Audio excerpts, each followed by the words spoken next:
Здравствуйте, мои дорогие! Я снова рада видеть вас на своем канале. Ну что, девчоночки, сегодня новый урок. Поехали! Итак, я вам давно обещала коррекцию на своих руках со схемой опила. Вы у меня проголосовали за этот момент на канале, поэтому будем разбирать схему опила на себе сегодня в этом ролике.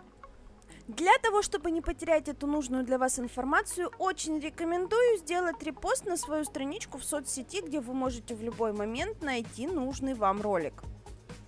Итак, в этом видео я решила опустить снятие предыдущих ногтей. Как обычно, снимаем материал на моих руках, мы его снимаем таким образом, чтобы на кончиках по максимуму остался материал, со ногтевого ложа по максимуму спилился, потому что нам необходимо поднимать кончики моих клюнувших очень сильно ногтей. Далее мы отодвинули кутикулу, убрали птериги, нанесли праймер, теперь наносим базовый гель и начинаем разбираться. Итак, первое, что нам необходимо понимать в моделировании, это что такое боковая ось пальца. Мы ставим максимально ровненько пальчик, отмечаем на пилочку боковую ось пальца, как он у нас ложится, и видим, что мой ноготь настолько вниз клюнувший, что он находится ниже, чем находится моя боковая ось.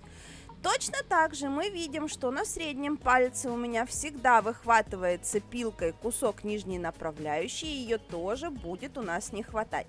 А вот безымянный и мизинчик у меня более-менее ровненькие пальчики, поэтому здесь, в принципе, слишком сильно поднимать ногти необходимости не будет. Далее, кроме того, что нам необходимо поравнять ногти по боковой оси пальца, нам нужно поравнять ногти по центральной оси пальца, потому что, например, на моих руках безымянный ноготь растет в бок, и его нужно поворачивать, чтобы он был более-менее ровненький. Точно так же, как и средний ноготок, нужно немножечко поворачивать, только уже в другую сторону. В принципе, по итогу получается, что не существует в природе ровных рук, которые не нужно никуда вертеть. Напишите, пожалуйста, в комментариях, с какими проблемами вы боретесь на своих личных руках. То есть, то ли у вас вниз растут ногти, то ли вверх, то ли в бок, то ли куда вы их поворачиваете и каким образом, мне тоже интересно.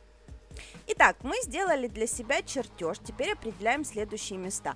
Нам необходимо понимать, где у нас находятся синусы. Что такое синус? Это там, где кутикула у нас превращается в боковой валик. Это вот зона. Точно так же нам нужно понимать, где у нас находятся точки вроста. Это там, где свободный край превращается в боковой валик, там, где заканчивается свободный край. То есть вот эти вот все места будут у нас ориентирами для опила.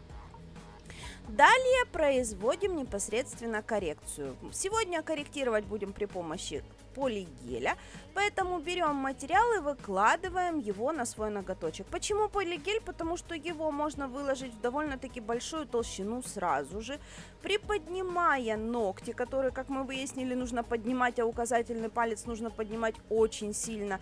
Поэтому на указательный палец в моем случае придется выложить даже в 2 этапа, потому что в один этап, к сожалению, даже полигель не справляется с поднятием моего ноготка. Итак, моделируем ноготок внимательно, следим за боковым ракурсом. Обратите внимание, выход в апекс. Что такое апекс? Апекс — это наивысшая точка ногтя. Выход в апекс на миндалях у нас находится под углом 60 градусов от кутикулы. Как только вы его смоделируете под углом 60 градусов, он у вас будет на нужной высоте находиться и на нужном месте на ногтевом ложе. Что такое 60 градусов? Это приблизительно 1/3 угла 90 градусов. То есть возьмите угол, поделите его на 3 части, возьмите 1/3, положите пилочку, и у вас получится градус 60. Очень внимательно моделируем все места. В данном случае нам необходимо добавить немножечко боковые стороны. Почему необходимо добавить? Потому что я снимала материал специально таким образом, чтобы заузить боковые, чтобы пришлось их немножечко добавлять и заложить их новым материалом. То есть теперь у меня боковые состоят из нового материала, который крепкий, хороший, в котором я уверена. Старый материал, который уже свое относил, я с них сняла.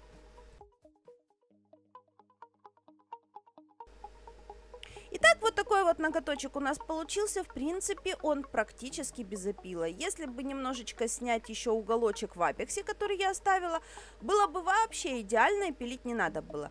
но я все равно буду пилить.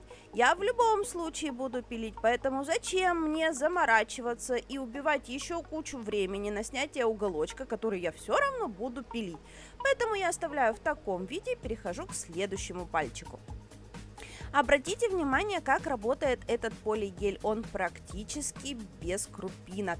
Он отлично выравнивается на ноготочке, совершенно красивенно опиливается без какой-либо структуры. Ну и заодно имеет очень красивый плотный оттенок, который в принципе подходит универсально под любой оттенок кожи наших клиентов.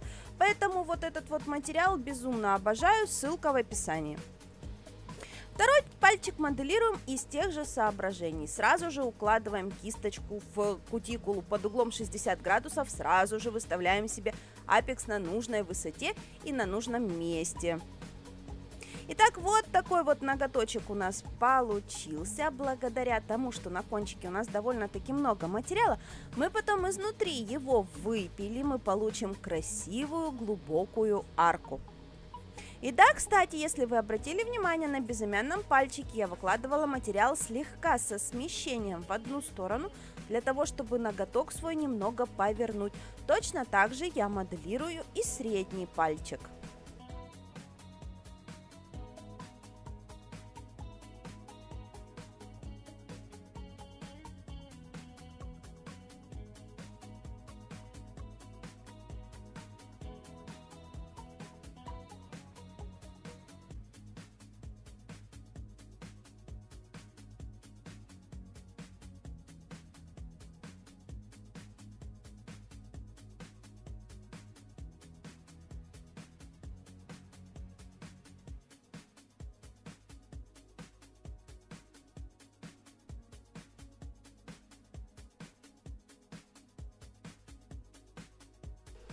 А теперь мой любимец — указательный палец. Как я говорила, поднимать нам его придется практически на сантиметр в высоту. Поэтому сюда изначально закладываем много материала, выкладываем из него сразу кутикулу, в тоненький слой сводим под кутикулой, сразу стараемся сделать идеально, а основную массу материала стаскиваем на кончик. Именно этот материал и поднимет мой ноготь. Здесь мне не нужно перекладывать боковые стороны, потому что боковые стороны будут состоять полностью из нового материала, потому что старый материал спилится снизу. Вот обратите внимание, насколько высоко был поднят этот ноготь.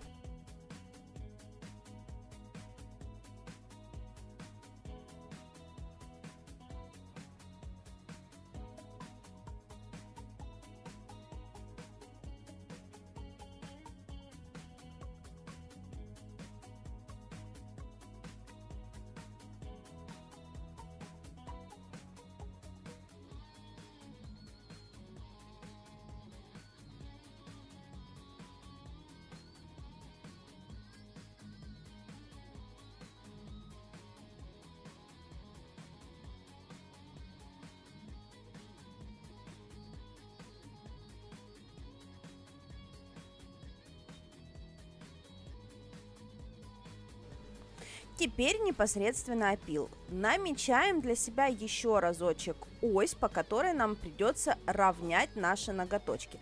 То есть здесь нам тоже нужно внимательно за этим проследить. Ставим пилочку в боковую сторону, смотрим таким образом, чтобы она стояла ровненько, чтобы мы видели четко ребро пилки. Отмечаем для себя точки, на которые нам будет необходимо ориентироваться, это точки вростов и синусы, и начинаем пилить. Итак, миндаль мы начинаем заужать чуть ниже точек вроста.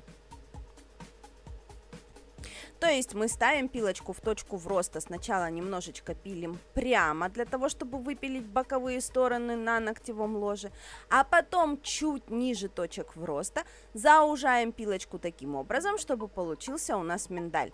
Сначала мы пилим две боковые стороны, далее мы будем пилить зону кутикулы. Здесь я сразу же немножечко приподнимаю кончик, потому что там очень много лишнего материала, который мне просто мешает выпилить конструкцию.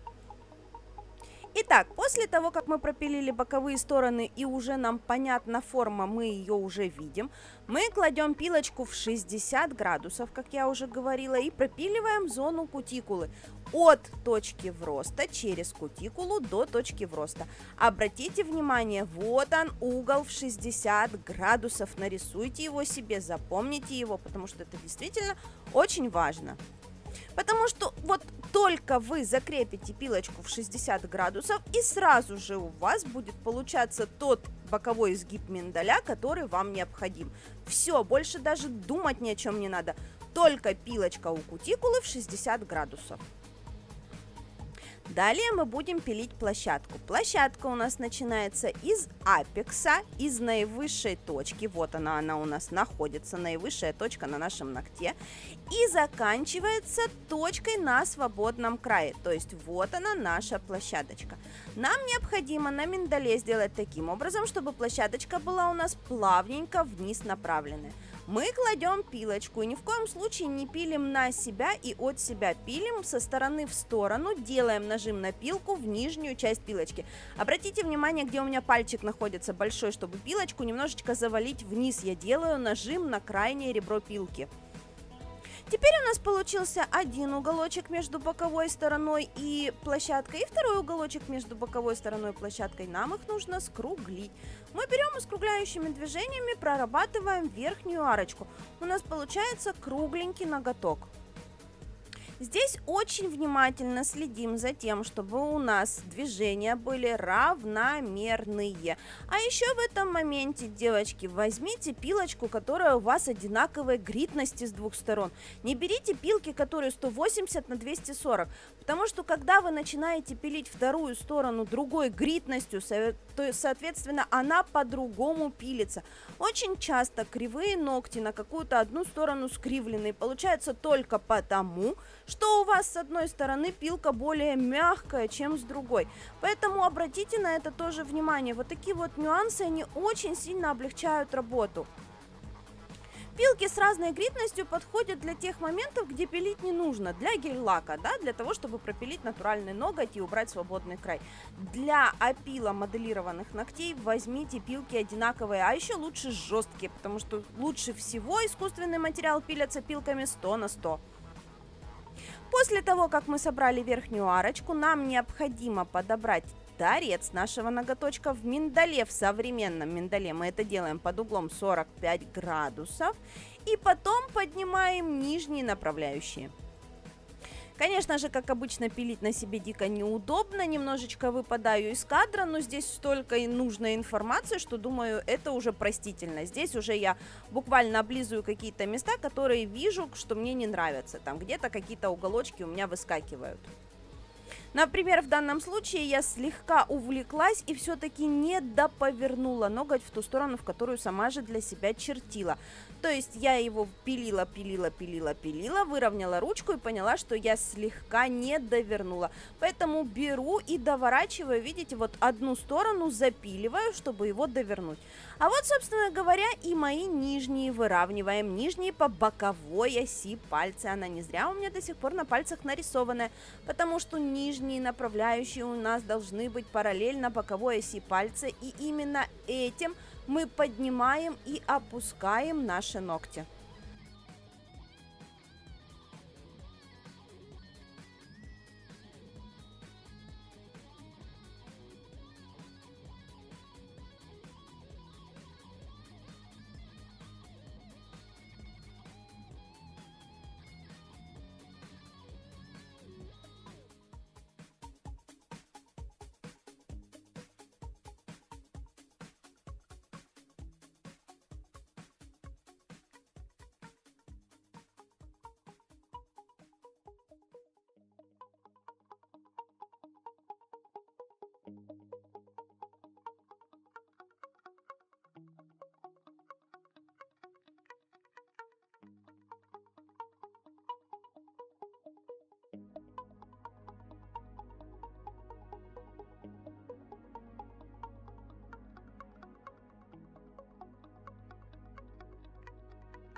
Ну и, конечно же, теперь вагон материала в нижней арке. Нам его нужно весь выпилить.